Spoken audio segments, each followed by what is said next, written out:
существует такое явление, которое называется инегалите, неравенство.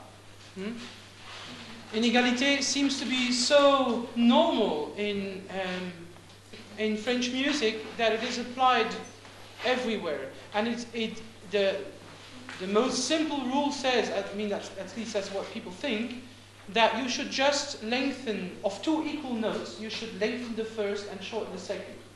Это настолько типичное явление, что практически повсюду оно наблюдается, описывается следующим образом. Инегалите, неравенство. Из двух равных нот следует удлинить первую и сократить вторую. So instead of you would do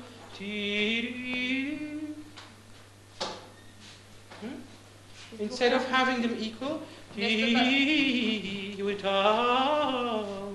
из равных нот первая удлиняется, а вторая укорачивается. Yeah. Now, first of all, I would like to add that the unequal performance of equally notated notes is not the privilege of French music alone. Прежде всего, нужно отметить, что неравное исполнение равно отмеченных нот не есть привилегия французской музыки исключительно. It also occurs in Italian music. Это также и в Италии встречается. And in Italian music, it is connected with the typical Italian notion of sprezzatura. И в итальянской музыке это связано с типичным итальянским понятием спреццатура. And sprezzatura, I will write it on the blackboard. The whiteboard. На доске написано слово спреццатура. Sprezzatura actually means a sort of, well, Caccini describes it as a sort of noble disdain. Caccini описывает спреццатура как нечто вроде благородного презрения. It means freedom, as it were. Означает как бы свободу. It is the way in Italian late Renaissance and early Baroque music of performing something with grace that would otherwise be a little bit too stiff and too strict. При помощи этим приемом пользовались в Италии в эпоху позднего Ренессанса и барокко при исполнении вещей, которые без спреццатуры казались бы несколько зажатыми. It is actually a notion that does not come from music, but that comes from etiquette, from Renaissance etiquette. Понятие взято из этикета Ренессанса. It means that you have to study the way you behave, you clothe, you move, but at the end it has to look at it as if it is the most natural thing of the world.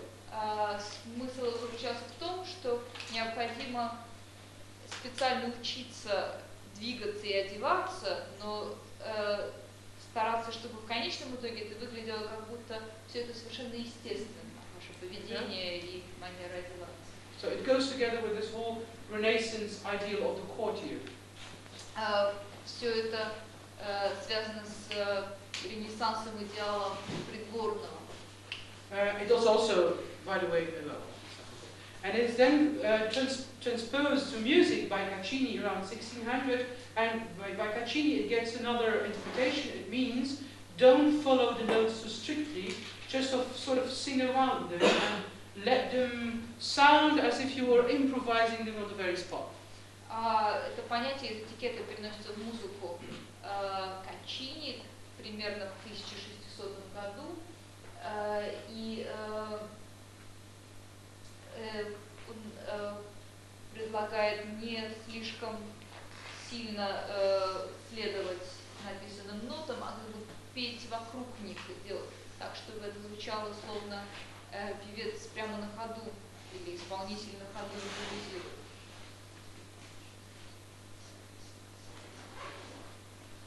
For example, if you were to sing this cadence, вот, например, при исполнении подобного каданса, it is written ya. Вот то, что написано. But you will probably perform ya.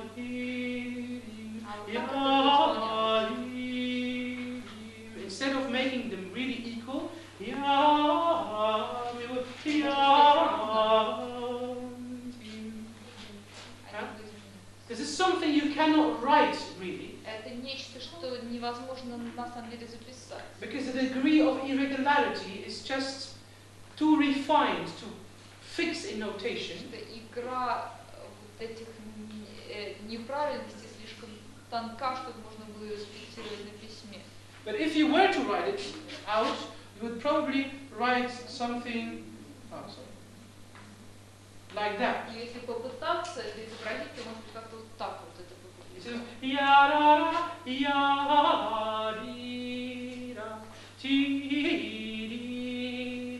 This is of course much too strict when I perform it, because now I perform it as a rhythm. And it loses again its sprezzatura.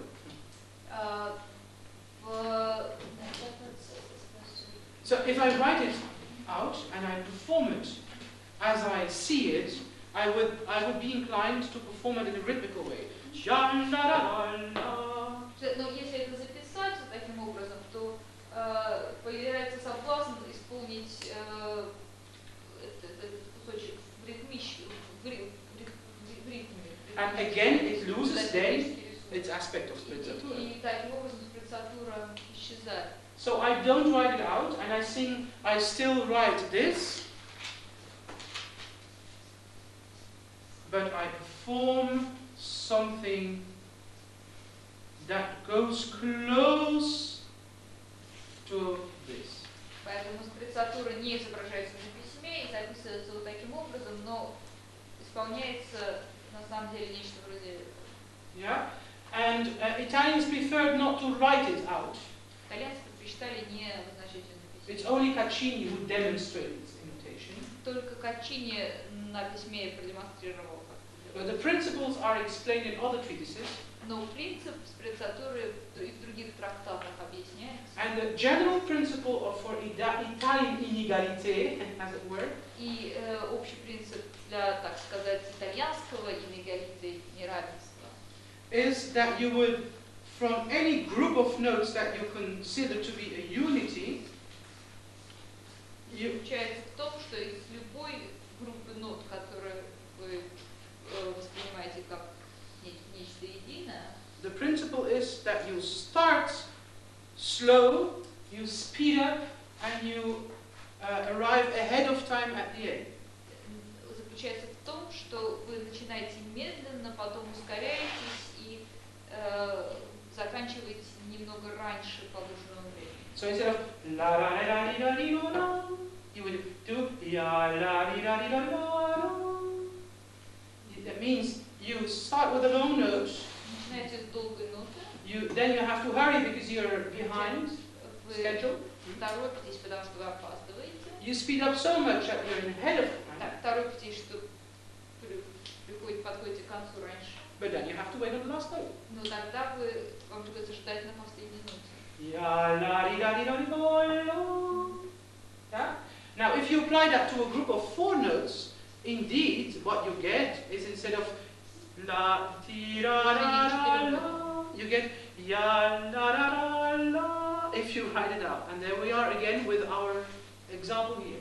Ya ra ra ra la, ya ra ra ra. Примерно 4 ноты. Yeah? This is the Italian principle. Also for large descents, ya la ra ri ra ri ra ra, will become ya la ri. Huh? You understand? This is the Italian idea of inégalité. Вот это итальянское представление о неравенстве. It is important to know that this is a melodic ornament and not a rhythmic one. Важно понять, что это мелодический, а не ритмический орнамент. Yeah? In French music, however, starting in the time of Louis XIV, Во Франции, однако же, начиная со времен Людовика XIV, we have a totally different type of inégalité. Имеет место совсем иной тип инегalité. Which would entail that instead of performing da da di da da da di da da, you would perform ya da da da da da da. You would sort of waver, the same kind of wavering that you find in jazz music. Как вот такое волнообразное движение появляется то же, что и в джазе, собственно, мы наблюдаем. Again, I cannot write it out unless Опять же, написать его I would add dots. сложно. So instead of then have ya la la la la la la, but then again, if I were to read that, if I find that, I will be inclined as a musician to perform it rhythmically. Ya la la la la la la. Опять же, если прочитать такую запись, то получается ритмическое прочтение. And actually, the treatises that treat that subject say that the amount of inégalité, that this is the maximum of proportion between 3 lengths here and 1 length there. So you cannot go over that. Трактаты по этому вопросу указывают, что максимальная пропорция разницы между первой и второй нотой 3 к 1. So, yeah, the maximum amount of inégalité for 2 equal notes is that. Это максимальное количество неравенства для 2 одинаковых нот. That means that normally inégalité moves at a proportion that is underneath that. Что говорит о том, что обычно пропорция была более низкой. Instead of la la la la la la, which is regular, Вместо обычного I don't have la la la la la la la, which is too extreme. это экстремально. Have la la la la la la, and it's also not equal. Actually, here I'm sometimes using the Italian the inversion. Иногда итальянская инверсия. There were, however, it wouldn't be French music. There were codifications. Однако это не была бы французская музыка, если не было кодификации. And yeah, this goes quickly this way, of course. Well, okay. What is the principle in French music of inégalité? In all duple meters, so in all measures that play, Во всех двойных размерах французской музыки the value that becomes inégal is 1/4 of the beats. 1/4 доли становится неравной. This is in duple meters. Это в двойных размерах. For example, if I have this meter, which is 4/4, Например, 4/4, and in which the beat is a quarter note, где доля составляется 1/4. the inégalité is on the level of the 16th. Инégalité на уровне 16. Not on the level of the 8 notes. Не на уровне 8. So I take the 4th subdivision of the beat. This becomes inégal. 1/4 часть доли становится неравной. Yeah? In triple meters, В тройных размерах the rule is different. There it's the half of the beat. правило другое, там половина доли. That means that in this bar, which is actually 3/4, В таком такте the inégalité is on the level of the 8 3 notes. четверти, инégalité на уровне 8. Yeah? Which means that in this measure, which is actually 2/2, the beat is a half note. It's the same length as 4/4, but the beat in this measure is on the half note. It means that the В inégalité таком размере is on the level of the 8 notes. где 2 half notes, so the beat is a half note. где доля ставится половинку, и инégalité оказывается на уровне 8. Yeah. 8 notes. That's 8 notes. Yeah? So this is pretty clear. If you have, for example, I don't know, 2/8. No, I will not give you the example. Sorry, that's an exception. Это исключение, это не будет говорить. In this bar, however, C barré, В таком такте C barré was called the bar with a double nature. назывался тактом с двойной природой. Because it was described sometimes as a slow 2/2, as a slow version of this. То, что иногда описывалось как медленная версия вот такого такта. But sometimes it was described also as a fast version of this, in which you have, описывалась как быстрая версия вот такого такта. yeah, in which you would still have the quarter note as a beat. Где 1/4 по-прежнему сохраняется. So if this moves at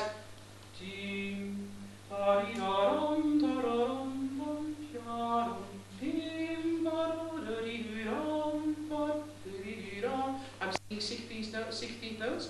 This would be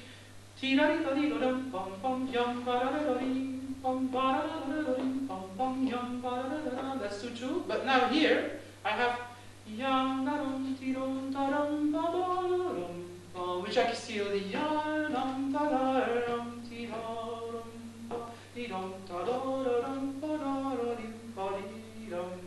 I can feel it in both ways. But, and this is strange, all the treatises agree that in this bar the inégalité is on the level of the 16th note and not on the 8 notes. Но интересно то, что все трактаты соглашаются, что в данном случае в таком такте инегалите будет составлять 16-ю, а не 8-ю. This is very strange because if you look at practical music, I have found lots of pieces written in this where I would automatically do the inégalité on the 8 notes. Это странно, потому что масса вещей существует вот в таком размере, где автоматически хочется такого рода инегалите добавить на уровень 8. Yeah, this is some kind of still question mark that there is. Это по-прежнему остается открытым. Yeah.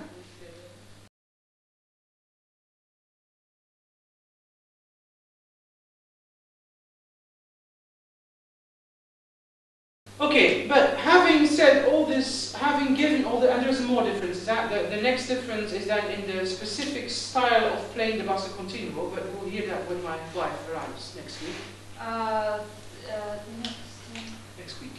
So the next or the last major difference between Italian and French style. Следующая и последняя, наверное, основная разница между французским и итальянскими стилями заключается в манере исполнения басо континуо. Of realizing it. Но узнаем мы об этом на следующей неделе, когда приедет жена Питера сыграть на клавесине. And we could go on many things, but now I would really like to spend the last 40 minutes, it's too short the day, in finding out where these differences come from and why Italian is so different as French. Но последние 40 минут сегодняшней вебинара хотелось посвятить выяснению того, почему же итальянский стиль так отличается от французского. I think a first major reason, and I cannot spend a lot of time on that now, so I have to summarize. A first major reason is the structure of society and the place of music in it. Первая основная причина, к сожалению, мы не можем слишком долго остановиться на этом, придется говорить обобщенно, но основная причина заключается в структуре общества и в том месте, которое музыка занимает. If you look at the history of Italy in the 17th century, and why the 17th century? Because it's then when the Italian national style originated. Если мы посмотрим на историю Италии в 17 веке, потому что именно в 17 веке зародился как таковой итальянский национальный стиль, we see that Italy was a country that was not in war anymore after having had a long period of war. Мы увидим, что после долгого периода войн Италия, наконец, оказалась в состоянии мира. That means no external and internal wars, because as you know, Italy is not a country. It was a sort of amalgam of all different states with different structures. Вы знаете, что Италия в то время представляла из себя не единое государство, а амальгаму из отдельных небольших национальных объединений. И когда мы говорим, что она в состоянии мира, значит, не было ни внешних, ни внутренних войн, ни междоусобиц. But whereas Italian as a region was known in the 16th century for its very high quality products and for its high standards in craftsmanship, Италия в те времена славилась высококачественными продуктами и высоким уровнем мастерства ремесленников. And whereas in the 16th century it was still a leading economic nation in Europe, В XVI веке это была все еще одна из наиболее экономически сильных держав в Европе. in the 17th century it lost that role. В XVII веке она теряет эту роль. Why? Because there were other cities such as Amsterdam that took over Italy's function as a harbor. Потому что такие города, как Амстердам, принимают на себя функции торговых портов. Of course, also because the Mediterranean was not anymore the central place of focus in Europe, but now the merchant, the trade ways with the Indies, east and west, were becoming important. Также потому что Средиземное море более не является основным средоточием торговых путей Европы, но теперь торговые пути ведут в Индии. And America and Japan, for example. В Америку, в Японию. It was all called the Indies. Все, что тогда Индиями называли. And also because cities like Amsterdam and other cities in the north started to produce products that were cheaper and that were almost machine-like or factory-like produced. Еще и также потому, что в таких городах, как Амстердам и других северноевропейских городах стали производиться какие-то изделия, продукты почти что фабричным способом. Или дешевле, соответственно. Italy did not want that. The system in Italy, society was so well organized that the guilds had such power that they just refused to lower their prices, because that would also entail that they would lower their standards for craftsmanship. В Италии существовало очень хорошо организованное общество в те времена, и были настолько сильны гильдии ремесленников, гильдии мастеров, что они наотрез отказывались снизить цены на свою продукцию, потому что это также означало бы снижение уровня качества продукции. So very rapidly, Italy evolved to a country for luxury products. И таким образом Италия очень быстро оказалась производителем предметов роскоши. Luxury products for the very rich. Предметов роскоши для самых богатых.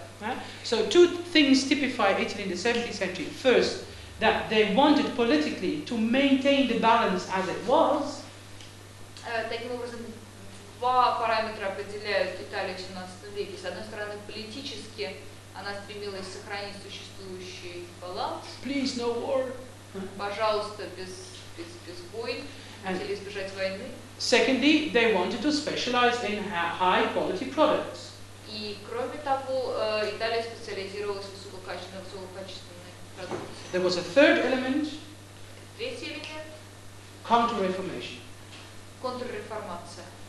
So no Protestantism in Italy. Никакого протестанства в Италии. And the Counter-Reformation in Italy was a very soft Counter-Reformation, nothing like the Spanish Counter-Reformation in other parts of Europe. Контрреформация в Италии, противоположность, скажем, испанской, проходила достаточно мягко.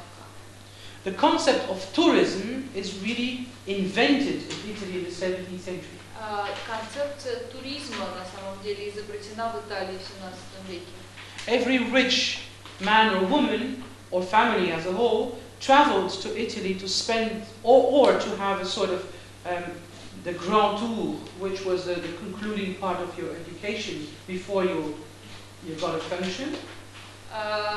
Всякий богатый человек или богатая семья непременно совершал путешествие по Италии, как правило, как исключительная часть образования, прежде чем начать какое-то занятие или поступить на службу. Because, by the way, this notion still exists among students. After university, you take your rucksack and you travel in Europe, you know? Это среди университетских студентов по-прежнему сохранилась такая традиция. Закончив институт, они берут рюкзак и предшествует труд. This is still the remainder of that tradition. Это, в общем, остаток еще той традиции. And so, or in a better case, even if you are wealthy enough, you just have a house or you rent an apartment in Venice during Carnival. Еще другой вариант, если достаточно семья была состоятельная, то покупался дом в Италии или брался в аренду на время карнавала в Венеции. So, as a whole, Italy has a very well-structured and well-balanced society with a very low amount of inner friction. Таким образом, Италия оказывается хорошо структурированным, хорошо сбалансированным обществом с очень небольшим количеством внутренних трений. And this is also why you see that if we speak of music now, music in Italy is literally everywhere because there are no major chords anymore. It's much more dispersed amongst churches, small chords, different situations. You could find music everywhere and high quality music. Музыка и музыка высокого качества звучит повсюду, в церквах, при небольших дворах, которые княжеских, которые повсюду разбросаны в Италии. Music becomes a daily part of life in Italy. Музыка в Италии становится частью ежедневной жизни. Every major city has at least 5-6 churches that with permanent musicians in the service.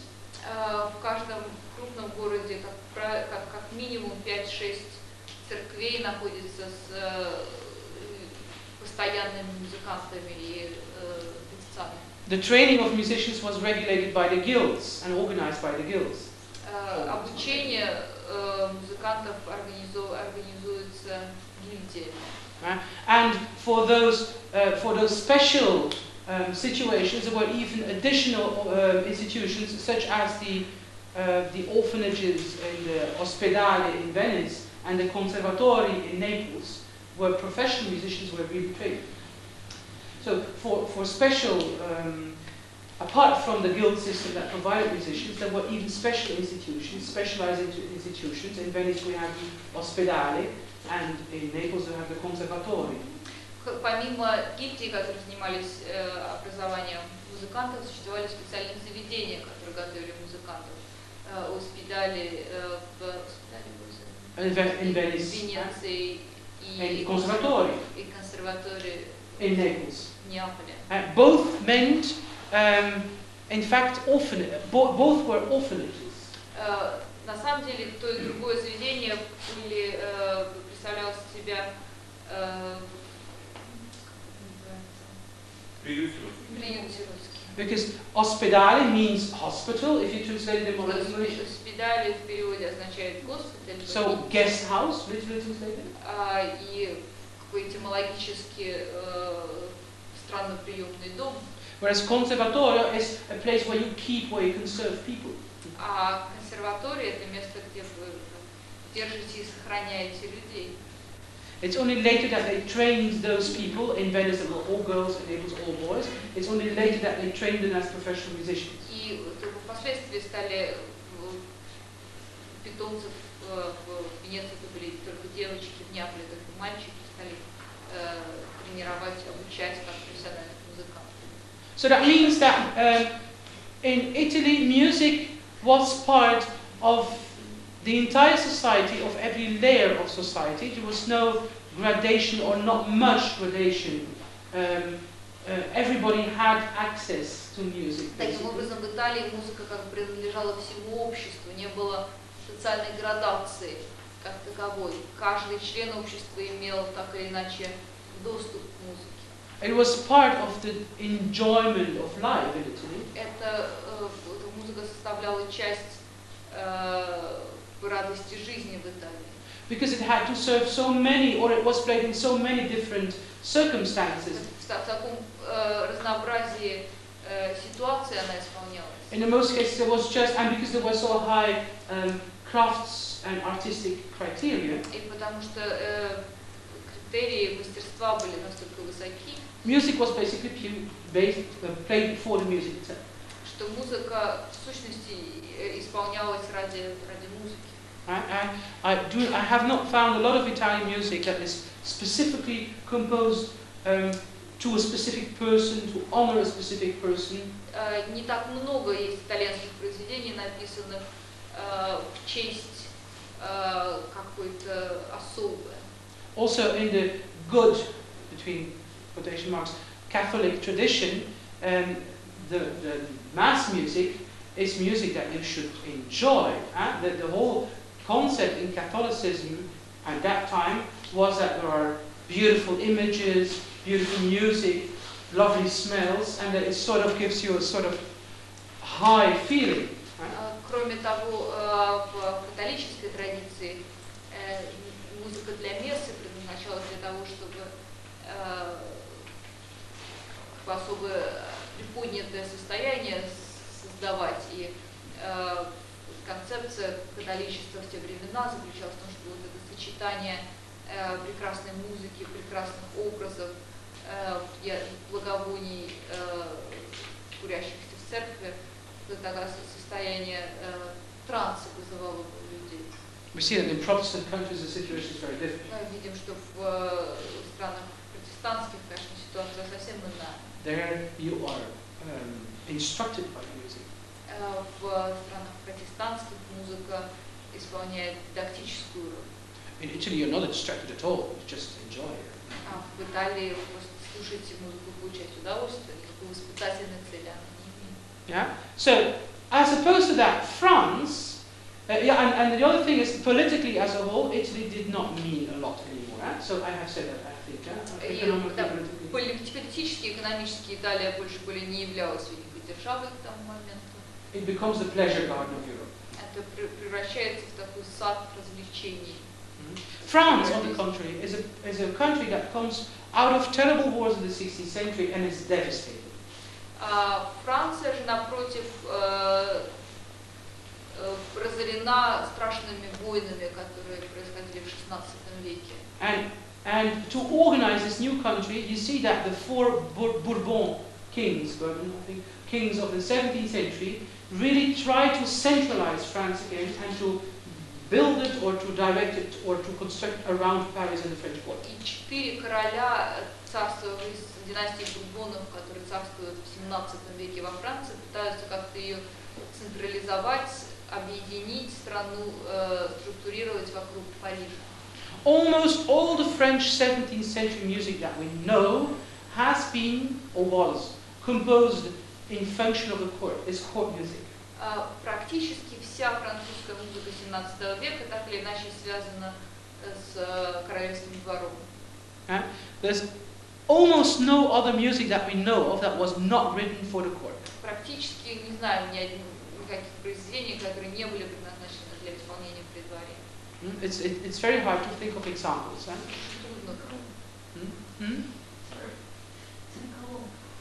Saint-Colombe, yeah, well, I mean, with court, I mean, just a little bit further than music that was not just court composers, because in that sense, Charpentier is also not court music. Речь идет не только о придворных композиторах, в том смысле и Шарпантье тоже не придворный композитор. But these are all people, Saint-Colombe included, that eagerly wanted to have a court position because there was nothing else simply. Но и Шарпантье, и Сан-Коломб искали, добивались позиции при дворе, потому что больше ничего не было. You could very well say that France in the 17th century is everything around Paris. Можно с уверенностью сказать, что Франция в 17 веке, в общем, все это упирается в Париж. Все происходит в Париже. Paris and the rest. Здесь Париж и все остальное. This is not only. It's not only this is a mere fact, but music and the arts in general are going to be used by these Bourbon kings in their propaganda machine. Кроме того, музыка и искусство в целом используются бурбонами в пропаганде. There was an enormous propaganda machine, especially under the reign of Louis XIV.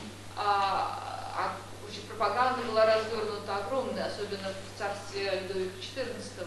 And the exportation of French music was at the same time the exportation of the French monarchical idea and principle. экспорт французской музыки в то время одновременно был экспортом популяризации идеала французской монархии и французского монархического принципа. Yeah, and this is why we find that all this music sounds so personalized. Поэтому и складывается впечатление, что вся эта музыка звучит так персонифицированно. Right? We have there was a difference on our list between the singing quality of Italian music and the declaiming quality of French music. В нашем списке мы отметили разницу между певучестью итальянской музыки и декламацией французской. I could say that in Italian music I don't need an audience. I can do it as well for myself because it's so beautiful and I enjoy it. В Италии, можно сказать, практически исполнитель мог сказать, что ему не нужна аудитория. Музыка так прекрасна, что он для себя ее может играть с удовольствием. But French music I have to play for somebody, otherwise there is no meaning in what I do. Но французская музыка должна исполняться для кого-то, иначе это нет смысла. Yeah, I'm generalizing now, but Я, конечно, обобщаю. the only difference that there is, the only shade of difference that grows, is at the very end of the reign of Louis XIV. That means the very end of the 17th century. The only difference in nature of French music was a no, I will phrase it differently. Now this is the principle of French music. So you could say that French music equals court music. I think that is safe to say. Можно сказать, что французская барочная музыка равна придворной музыке. То есть придворная музыка. There is only one other influence, one alternative influence to that in France. Только одно альтернативное влияние во Франции. And these are the alternatives offered at all the moments that the French king didn't reign, at all the periods of régence. И альтернатива эта возникала во все периоды регенства, когда не было короля на троне. And there were different ones in the French 17th century history. И несколько было таких периодов в истории Франции 17 века. So there was a very important one, I just mentioned too, there was a very important one in the middle of the 17th century when Cardinal Mazarin, who was actually Giulio Mazarini, ruled the country. This is one. Важный момент был в середине 17 века, когда страной управлял кардинал Мазарини. Who ruled because Louis XIV was still too young. Который оказался у власти, потому что Людовик XIV был еще слишком мал, чтобы управиться. And there was another period at the end of the 17th century, beginning of the 18th century, beginning of the 18th century, when Philippe d'Orléans, who I think was the nephew of Louis XIV, reigned because Louis XV was still too young. Between 15 and 23, 17, 15 and 17. That was the... 1715 is the beginning of the Régence under Philippe d'Orléans, until 1723, when Louis XV was 15 until 23. И в начале 18 века, с 1715 по 1723 год, регентом является Филипп d'Orléans. Philippe d'Orléans, yeah. Филипп Орлеанский, потому что Людовик XV еще слишком молод, чтобы управиться. This last period is preceded already by a sort of period of transition from what we could call really Louis XIV as a king until this regency period. And this period of transition is when Louis XIV withdrew, in fact, from public life and just disappeared in Versailles, his chateau, and didn't bother anymore. Между расцветом французского абсолютизма в царстве Людовика XIV и периодом регенства был такой небольшой переход, когда Людовик XIV отошел от общественной жизни и просто закрылся в своем Версале, более не интересовался прочими делами, внешним миром. Both periods of regency, so the one in the middle of the 17th century and the one at the beginning of the 18th century, are typified by the import of foreign art, read Italian art. Оба периода регенства в середине 17 и в начале 18 веков характеризуются импортом иностранного искусства, считай, итальянского искусства. Why is that? Because the emphasis shifted from the court with the king as its central figure to the city of Paris again with the bourgeoisie as the main consumers of art. Потому что ударение тогда перемещалось со двора и короля как его центра на Париж, как город, где основным потребителем искусства была буржуазия. Yeah, and I told you before that the whole quarrel about French versus Italian style originated in France around 1700. Now, around 1700, that's already the moment that Louis XIV was well back in his Versailles and didn't bother anymore. И тот спор об итальянской и французской музыке, как мы уже говорили, зародился как раз где-то в районе 1700 года, когда Людовик XIV уже не показывался из Версаля. So if we then describe the three major periods of French music, если мы, говоря о трех основных периодах французской барочной музыки, we have a first period in the middle of the 17th century that is pure Italian music. So we don't. Мы отмечаем период в середине 17 века, когда это просто итальянскую музыку в чистом виде мы даже не считаем. We see that Rossi and Cavalli were in Paris. Приезжали в Париж в это время. But this doesn't count for French music, of Это даже не course. считается французской музыкой. Then we have the construction of the whole propaganda machine with music as its central, the combined art of music in the opera, the grand tragédie lyrique under Louis XIV. Затем пропаганда Людовика XIV, музыка как это великое совмещенное искусство музыки и оперы, великая лирическая трагедия, процветавшая при Людовике XIV. That was always a sort of tribute to the king. Every French opera is a Вся tribute. была ориентирована на короля, каждая французская опера дает почести королю. This is the moment that what we call the French national style is really constructed. Вот в этот момент французский национальный стиль возникает как таковой. Of course, with the leading figure character Jean-Baptiste Lully. И основная фигура этого периода Жан-Батист Люли, whose real name was Giovanni Battista Lully. Настоящее его имя было Джованни Батиста Люли на самом деле. But he was 14 when he came in France. So. Но ему было 14 лет, когда он приехал во Францию, поэтому считать Францию. And then we have the end of this period, around 1700 towards, I would say, until about 1723, when we have a less noble and aristocrat style emerging. И, наконец, последний период, длился где-то до 20-х годов 18 века, когда возникает стиль менее, скажем, благородный и аристократический. It still uses the same vocabulary that was developed under